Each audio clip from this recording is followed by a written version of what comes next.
Thank you for joining today's webinar. We're going to talk about maximizing college credit with the insight into state CLEP policies. Let's start with a brief definition of CLEP. CLEP is an acronym. It stands for the College Level Examination Program. It's a program created by the College Board. Hopefully many of you are familiar with College Board. We're a not-for-profit that helps students of all ages access and excel in college and university. The CLEP exam, let me just click back 1 second. The CLEP exam is a credit by exam opportunity that provides a valid, reliable way for students of all ages to show mastery of college level content, however they've learned that, whether it's self-study, advanced courses, work experience. So CLEP is the tool that uses an exam to validate that learning so that when you enroll in college, you go on to the next or the subsequent college course. CLEP was developed back in 1967. Back then, the ideal target audience were really those adults returning to college after time in the workplace or military. But we do like to say today that CLEP is for everyone. High school students, adults, our military affiliated students, as well as high school students continue to reap the benefits of CLEP. We're proud of our long-standing partnership with the Department of Defense, who funds the first attempt at all CLEP exams for active duty service members, including Guard and Reserve, specific spouses, and civilian Air Force employees. When we talk about CLEP, we have 34 exams in these 5 broad categories. The categories include history and social science, business, composition and literature, science and mathematics, and then the world languages. You'll see as you look through these titles of the CLEP subjects that many are equivalent to those general education courses required in a college freshman year. So those courses that can meet your gen ed degree requirements, whether you're going for an associate's degree or a bachelor's degree. You'll notice in addition to the general education courses, we also have that business suite, information systems, principles of management, principles of marketing, financial accounting, and business law. These business courses are also those introductory courses that a student would take these and then move on to the more advanced, or if you're a sequential attending an institution that has sequential course numbering system, they might be the 200 or 300 level courses. The CLEP exam fee for our DANTES funded test takers is $0. The fee and the test administration, if testing at a fully funded test center or via remote proctoring, is $0. Again, I'll share out a chart of eligibility, who's eligible for that funding shortly. First attempt at all 34 exams. For learners who don't receive a score they like and they want to retest in that subject, that is an out-of-pocket expense for that second or subsequent test. When we talk about CLEP policies, so CLEP becomes a college credit once you enroll in a college or university. Prior to test day and up to taking the test, you will have the ability to send your scores to 2 institutions. So if you know where you're going to college or university, you can have those scores sent prior to test day. If you aren't sure, it's okay. Your CLEP scores will be in your College Board account for up to 10 years. And so you can have those scores sent subsequently once that's been decided.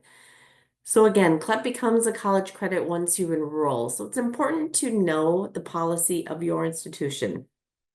I put this map here just as a guide. In purple are the states where College Board has policies statewide, whether it's throughout the whole state or throughout a college or university system within the state.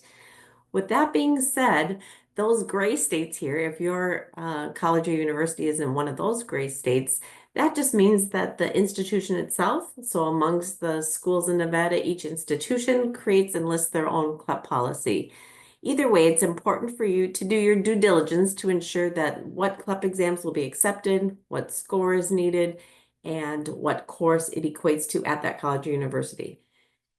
We have on our website, and I've included this QR code here, the ability for you to do that search prior to taking the exam. On our website, it's again, the QR code is listed here. You'll be able to search by school name or code. Most folks don't know the school code name, but if you know what the institution is that you're searching for, you can type it in here and it's an autofill. So they will get back, it will drop down suggestions. You can search by exam, what country that institution is, and then the state. Again, almost 3,000 colleges and universities award college credit for CLEP.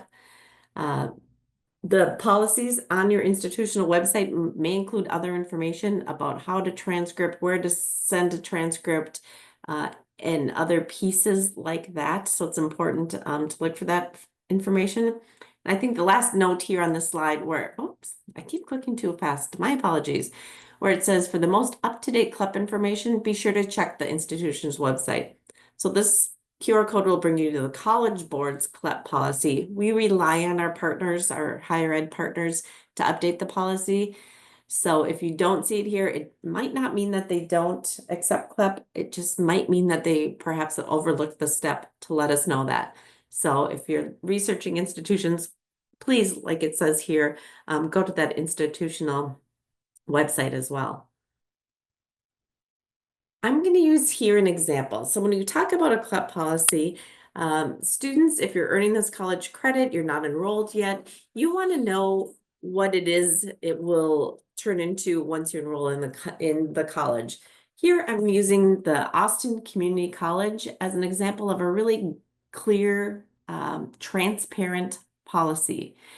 You'll see here with on their website, and these are just screenshots from their website where it lists the college level examination program.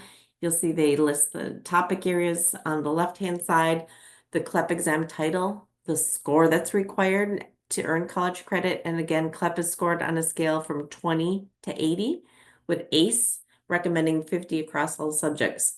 So you can see when you enroll into Austin Community College that the CLEP exam, the score, and then what course it equals at that institution. Meaning if you send your American History, US History 1 CLEP score and you earned a 50, you'll get credit for that History 1301, which means you can move on to the subsequent course. So it's important, again, for you to do this research so that you're sure of what will be transcripted when you get to the institution. Most institutions, when they transcript CLEP credit, will give you credit for the course, and then there's no accompanying grade on it. Again, ACE, or the American Council on Education, has done the work to recommend college credit score at a score of 50. So most institutions, upon receiving that score, will transcript it as almost a check mark, complete. So you've earned credit for US History 1, noted on your transcript as such, so that when it's time to register for that next course, you've met that prerequisite and thus have earned those college credits. Again, so we have the 34 subjects in Austin. I picked this website because they've done a really clear job of knowing what CLEP exam, what score, and again, what course it equals to at the institution. When I talk about eligibility for our Dantes funded test takers, I go right to our website, which lists these institutions as these folks as being eligible for our military. I mentioned it earlier, it includes our active duty, including Guard and Reserves, military spouses of the Coast Guard, and those who are qualified for the MyCAA scholarship, and again, our Air Force civilians. So this sheet can be found right on our website as well at clep.org.